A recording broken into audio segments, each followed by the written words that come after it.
Badal som, ako po ceste beha kačička s malým. Zastal som a v kanáli som videl, že sa pohybujú ďalšie malé.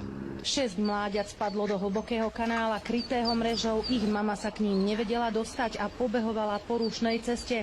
Všimol si ju okolo idúci vodič, ktorý neváhal zavolať hasičov.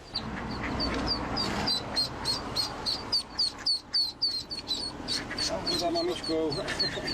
Moje, aké si rýchle.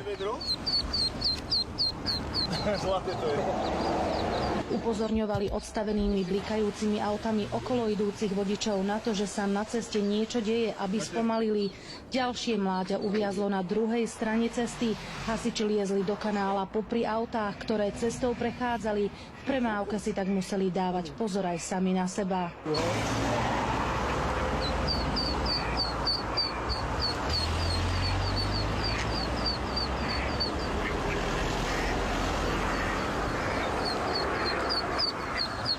Behala určite aj s malým.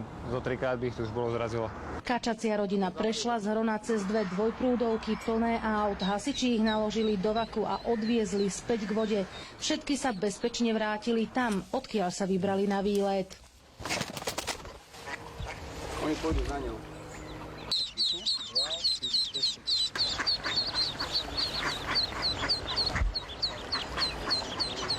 Z Banskej Bystrice Katarína Kováčiková, televízia JOJ.